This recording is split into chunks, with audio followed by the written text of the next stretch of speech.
네, 시장이 강력합니다. 오늘 삼성전자 하이닉스 실적 발표로 인해서 여러 내용들로 조금 혼재이긴 합니다만 긍정적인 시황이 여전히 우세하죠. 시장의 반도체를 포함한 주요 핵심 사이클들 점검하고요. 또 전략 세우겠습니다. 오늘은 파이낸셜 리서치 박철순 대표님 오셨습니다. 어서 오십시오. 네, 안녕하세요. 네, 오늘 박 대표님과 이야기 나눌 주제 몇 가지 있는데요. 첫 번째는 보시는 것처럼 반도체 얘기를 오늘 아니할 수가 없는 상황들이고요. 어마어마한 실적과 함께 사실은 또 어떤 내용들이 오늘 설명하면서 나오느냐, 그게 이제 중요한 내용들이지 않습니까? 실적 발표 내용들은 우리가 이제 알고 있다고 생각하고 지금 후속적으로 나오는 컨코드나 HBM 시장에서의 경쟁력들 이런 것들 주요한 포인트 좀 알려주십시오. 네, 일단은 삼성전자와 SK하이닉스 실적 발표는 예상대로 어닝 서프라이즈를 달성을 했었잖아요. 네. 그만큼 지금 전방산업 수요가 굉장히 타이트하다는 거고, 그로 인해서 가격 인상들이 계속 진행이 되고 있다 보니까 수익성까지도 개선이 되고 있는 것들을 우리가 실적 발표를 통해서 다시 한번 확인을 할 수가 있었습니다. 특히나 이제 SK하이닉스를 예시로 든다고 한다면 작년 연간 영업이익 같은 경우가 지금 한 47조를 넘어섰거든요. 그래서 실질적으로 지금 SK하이닉스가 연간 기준으로 봤을 때 삼성전자의 실적을 뛰어넘는 엄청난 성과를 보여주는 상황입니다. 특히나 이제 4분기 실적 같은 경우는 더욱더 강한 모습들을 좀 보여줬었는데요. SK하이닉스 같은 경우는 분기, 4분기 영업이익 같은 경우가 전년 동기 대비해서 137% 정도 상승하는 모습들을 보여줬습니다. 일단 실적 발표는 굉장히 좋은 흐름으로 나와주고 있는 상황이기 때문에 역시나 반도체 관련된 소부장들, 특히나 이런 밸류체인들 같은 경우는 낙수 효과를 볼 수 있는 상황이다라고 보시면 될 것 같고요. 다만 이제 시장에서 조금 이제 집중을 하고 있는 부분들은 과연 이제 신제품인 HBM4가 시장이 이제 본격적으로 개화가 됐을 때 과연 어떤 회사가 주도권을 잡느냐, 이 부분에 대해서 굉장히 궁금증을 갖고 있었는데 현재 지금 업계에서는 SK하이닉스가 역시나 주도적인 역할을 할 수 있을 걸로 예상을 하고 있습니다. 한 업체에서는 이제 기본적으로 이번 HBM4에 대한 시장 점유율을 일단 SK하이닉스가 한 3분의 2 정도를 가져갈 수 있을 걸로 예상을 하고 있는데요. 일단은 그 이유는 뭐냐면 아무래도 지금 HBM4 이전에 있었던 구 제품들 같은 경우가 가장 많이 제품을 납품했었고 대량 양산을 통해서 어떤 신뢰감과 그다음에 효율성을 높여왔기 때문에 역시나 HBM4라는 신제품 같은 경우도 고객사와 협력이 계속적으로 유지될 가능성이 높다라고 보고 있습니다. 사실 이렇게 실제로 진행이 된다라고 하면 SK하이닉스 같은 경우는 조금 더 이제 실적에 대한 기대치가 높아질 수 있는 상황이고요. 반대로 지금 삼성전자 같은 경우는 예상보다는 조금 HBM4에서 시장 점유율이 좀 낮아질 수가 있기 때문에 이 부분들을 과연 이제 관련된 밸류체인들이 어떻게 받아들일지에 대해서는 당분간은 조금 경계감을 가지고 보실 필요가 있겠다라고 보시면 될 것 같습니다. 그리고 이제 양사 모두 다 이제 어느 정도 이제 주저하는 정책에 대한 내용들이 나오고 있는 상황인데요. 대다수 지금 이제 배당에 대한 내용들이 나와주고 있는 상황이고 자사주 소각까지도 지금 내용이 나오고 있는 상황이기 때문에 일단 주저하는 정책이 실행될 가능성은 굉장히 높다라고 보고 있습니다. 왜냐하면 지금 실적 발표를 보시면 아시겠지만 이익이 많이 생기고 있는 상황이기 때문에 이 이익을 기반으로 해서 주저하는 정책을 더 강화시킬 수 있는 환경들이 만들어졌기 때문에 이 또한 양사의 어떤 주가에는 긍정적인 영향을 줄 수 있어서 일단 반도체 시장은 여전히 올해 주도주로서의 어떤 영향력을 계속 보여줄 수 있을 것으로 예상을 하고 있는 상황입니다. 좋은 실적이 나오면 거기에 이제 파는 게 세론 뉴스잖아요. 세론이 나오면서 근데 실적이 계속 좋아지는데 더 좋아지는데 삼성전자하고 SK하이닉스 주가 비교한 거 아까 보여준 거 다시 한번 보여주세요. 그러면 반도체 투톱을 지금 이제 어떻게 할 것이냐에 대한 고민들이 있잖아요. 주가 비교 한번 좀 보여주세요. 네. 오늘 이제 초반에 개장 전에는 하이닉스 엄청 강했고 그러다가 이제 실적 발표 나오면서 밀렸다가 삼성전자는 1% 정도 조정, 하이닉스는 또 상승 반전했어요. 시속 게임이죠. 삼전이 앞서는 것 같더니만 또 어제 오늘 내용은 하이닉스가 더 앞서는 것 같고, 투톱에 대한 반도체 투톱에 대한 전략은 일단은 지금 두 종목 다 저는 긍정적으로 보고 있지만 조금 전에 언급드렸던 것처럼 HBM4라는 신제품에 대한 점유율 차이가 예상보다는 다르게 흘러갈 수가 있기 때문에 아무래도 이거를 반영해서 오늘 SK하이닉스 같은 경우도 상대적으로 시장 점유율이 더 높게 가져갈 수 있다는 평가 때문에 조금 더 강한 흐름들 보여주고 있다는 생각입니다.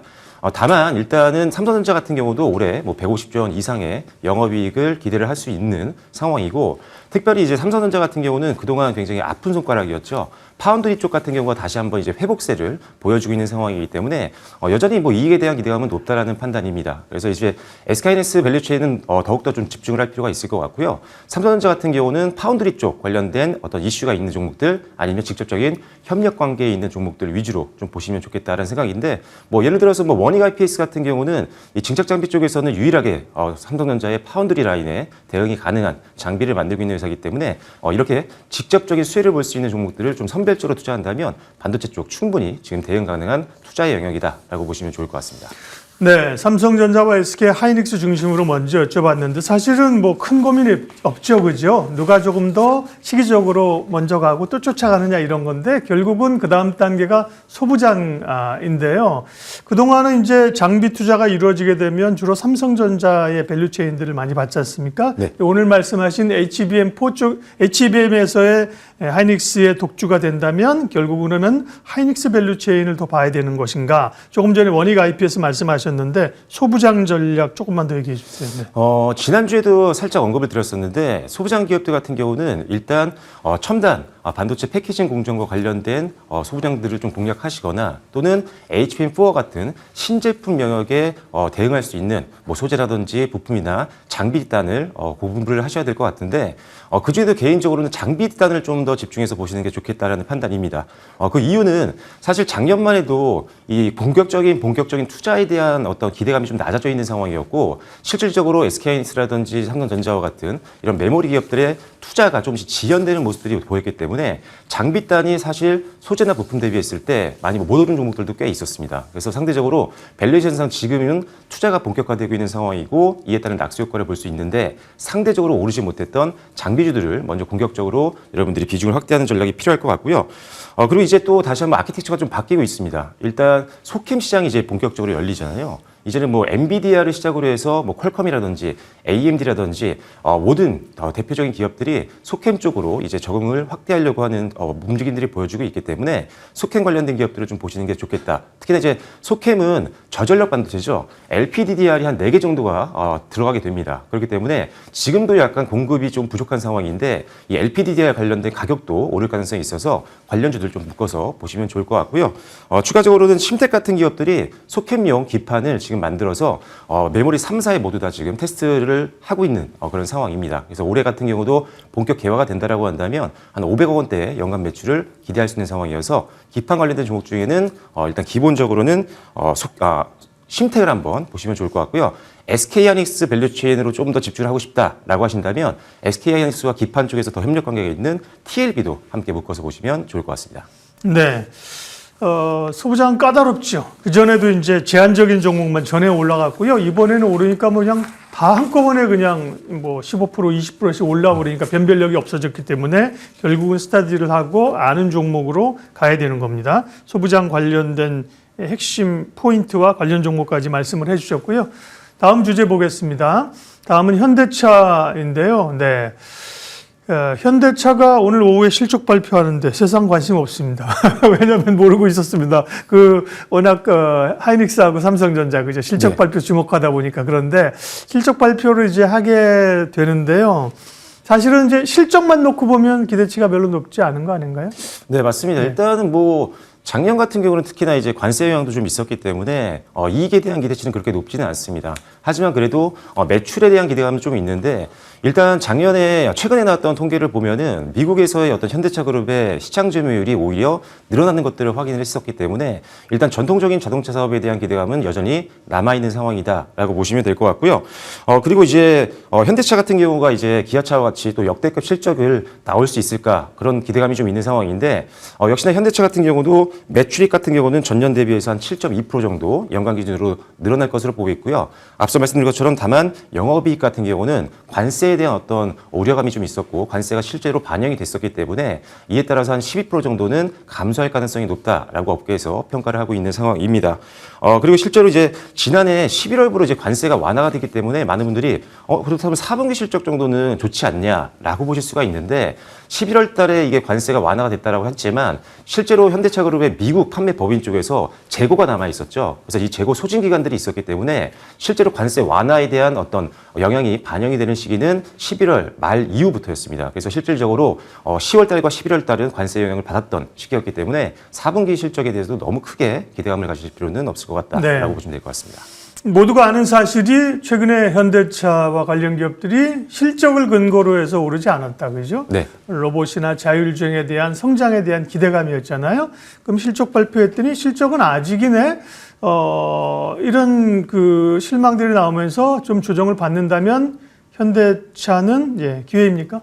네, 저는 기회라고 보고 있습니다. 일단 지금 트럼프 대통령이 관세를 또 25%를 올리겠다라는 이야기가 또 나오다 보니까 시장에서 좀 우려감이 있는 상황인 건 맞지만 오히려 지금 주가 흐름들을 본다라고 한다면 오히려 잘 버텨주고 있고 최근에 낙폭 조정 이후에 반등이 좀 나와주고 있는 흐름들이거든요. 그 말은 뭐냐면 이제는 뭐 타코로 받아들이는 것 같습니다. 일단 트럼프의 어떤 압박들은 결국 협상을 이끌어내기 위한 어떤 도구였기 때문에 다시 한번 또 이제 관세는 원래 수준을 유지할 가능성이 높다라고 판단을 하고 있고요. 그 다음에 말씀해 주신 것처럼 사실 뭐 지금 현대차 전통 자동차에 대한 밸류로는 사실 목표가 뭐 70만 원, 80만 원까지 갈 수 있는 상황은 아니잖아요. 네. 다만 지금 시장에서 보고 있는 거는 이 보스턴 다이내믹스를 인수한 이후에 현대차 그룹이 갖게 된 로보틱스 관련된 사업에 대한 가치입니다. 실제로 전통적인 자동차 사업에 대한 어떤 가치보다는 오히려 로보틱스, 그 다음에 추가적으로 로보틱스와 AI를 활용한 자율주행 파운드리 쪽에 대한 어떤 기대감이 높아지고 있는 상황이거든요. 그래서 전통 자동차보다는 로보틱스와 AI 쪽 가치를 더 높게 평가받고 있어서 이런 것들이 좀 반영이 된다라고 한다면 80만 원까지 뭐 그 이상도 증권사에서 목표치를 제시하는 것들이 있지만 일단 기본적으로 한 70만 원 정도 선까지는 혹시라도 관세 영향이 있다고 해도 좀 무난하게 도달할 수 있는 목표가가 아닐까 이렇게 생각을 하고 있습니다. 오늘 70만 원 목표가 리포트가 있었고요. 말씀하신 것처럼 전에저도 80만 원도 본 것 같아요. 그죠? 현대차가 어떻게 보면 흔들릴 때가 조정이었고요. 또 조정이 온다면 기회로 보셨습니다. 그러면 로봇 모멘텀으로 봤을 때는 이제 현대차, 오늘도 보니까 뭐 현대차 그룹의 주요 계열사들에 대한 증권사 리포트들이 긍정적인 리포트가 현대모비스도 그렇고 많았는데요. 현대차 그룹의 로봇 밸류 체인에서 주목할 점, 관심 기업은? 저는 일단은 뭐 방금 말씀해 주신 현대모비스라든지 이런 기업들은 뭐 같은 가족 회사다 보니까 당연히 이제 수혜를 볼 수 있는 섹터여서 묶어서 보여야 되는 관심주라고 보여지고요. 추가적으로 상대적으로 이 상승률이 좀 덜했던 종목들, 그래서 밸류 부담이 좀 적은 종목들도 보시면 좋을 것 같은데 개인적으로는 이제 로보티즈를 좀 좋게 보고 있는 상황입니다. 액추에이터 관련된 기술을 갖고 있는 회사이고 커스터마이징 쪽에서는 상당히 강점을 가지고 있기 때문에 고객사를 많이 확대할 수 있다는 장점이 있는 게 바로 로보티즈라고 보시면 될 것 같고요. 실제로 이제 보스턴 다이내믹스와도 직접적인 협력 관계에 있는 회사입니다. 작년 이제 말 같은 경우에도 액추에이터 관련된 부품을 한 700개 이상 납품했던 것들이 확인이 됐기 때문에 단순히 뭐 현대차 그룹과의 어떤 협력 기대감만 있는 게 아니라 실질적으로 보스턴 다이내믹스와 거래를 했던 경험이 있기 때문에 직접적인 수혜자라고 보시면 될 것 같고 추가로 이 회사 같은 경우는 완성형 이제 휴머노이드 로봇까지도 지금 생산을 하고 있는 기업이기 때문에 실제로 상용화가 된다라고 한다면 가치 평가를 더 받을 수 있다는 판단입니다. 그래서 로보티즈 같은 경우 대표 종목으로 오늘 관심주로 소개를 드리도록 하겠습니다. 네, 로봇은 뭐 현대차 관련해서 현대차 밸류체인 얘기도 할 수 있고 로봇 얘기도 할 수 있는데요. 로봇 자체적으로 주목하면서 로보티즈를 주목해 보자고 말씀을 주셨네요. 네, 현대차 그리고 로봇 얘기했고 다음 주제 보여주십시오. 다음은 스페이스X가 쏘아올린 우주항공입니다.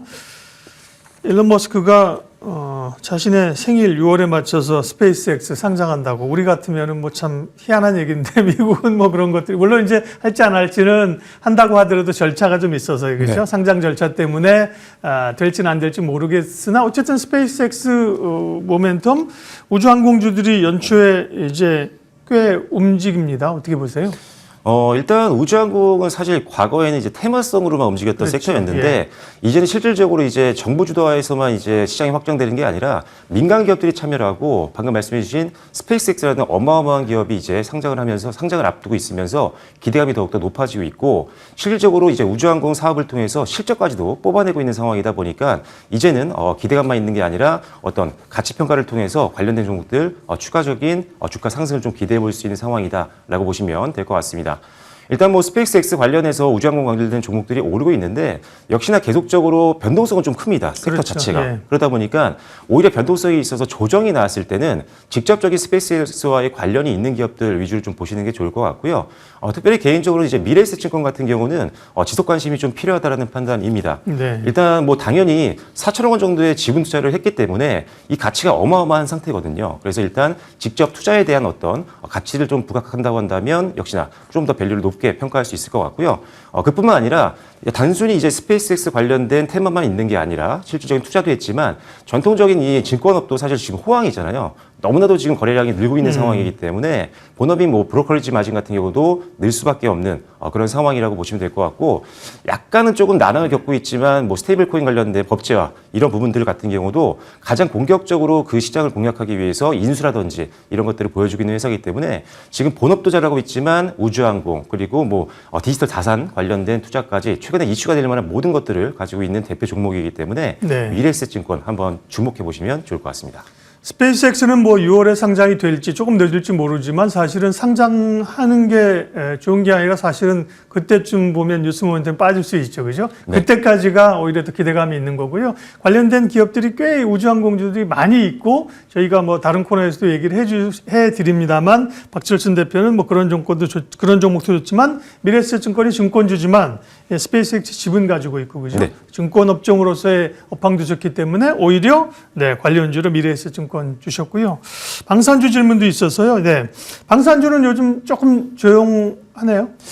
일단은 방산주 같은 경우가 작년에 이제 폴란드 관련된 이제 수주들이 좀 많이 나왔다 보니까 기대감이 좀 높았었는데 잠시 좀 쉬어가는 구간이긴 했습니다. 그런데 이제 기본적으로 지금 전 세계로 지정학적 리스크, 뭐 그린란드라든지 이런 것들이 계속 지속이 되고 있고 미국을 중심으로 해서 뭐 나토 국가들이라든지 국방비를 계속적으로 증액을 하고 있는 상황이다 보니까 당연히 무기 수요는 앞으로도 계속 늘어날 수밖에 없습니다. 특히나 한동안 이제 지정학적 리스크가 부각이 됐을 때 우리나라 이 무기가 사실 강점이 많거든요. 일단 납기 기간도 짧고요. 그다음에 가성비가 좋기 때문에 엄청나게 지금 수주가 늘고 있고 수주를 하고 있는 특히나 수출 국가가 계속 다변화되고 있습니다. 지금 뭐 유럽뿐만 아니라 중동 그리고 아프리카까지도 지금 기대를 하고 있는 상황이기 때문에 관련해서 가장 많은 지금 수출 국가 다변화가 기대가 되는 종목은 현대로템이거든요. 그래서 뭐 루마니아라든지 또는 지금 아프리카 쪽에서도 올해 이제 시험 평가를 앞두고 있는 상황이기 때문에 현대로템 같은 경우는 상당히 지금 대장주로서 역할을 계속 해줄 수 있을 것 같으니까요. 현대로템 대장주를 한번 보시면 좋을 것 같습니다. 좋습니다. 우주항공도 그렇고 방산도 그렇고 업황 자체에 좋은 건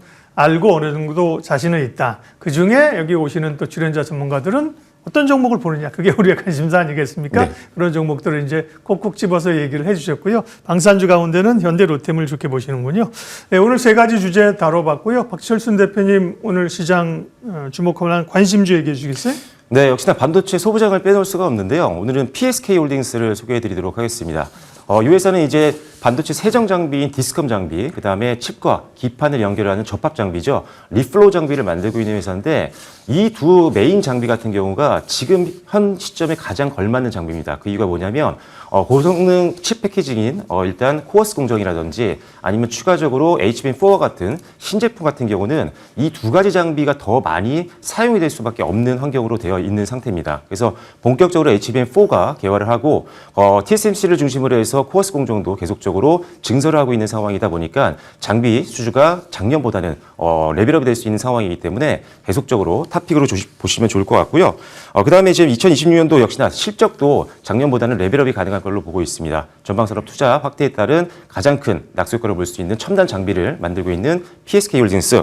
목표가를 한 9만 원 정도로 좀 보시면 좋을 것 같고요. 손절가는 한 6만 5천 원으로 보고 대응해 보시면 좋을 것 같습니다. 소부장 얘기를 앞서 했고요. 소부장에 대한 고민들을 우리가 얘기하지 않았습니까? 예, 종목 그 선택에 대한 고민이죠.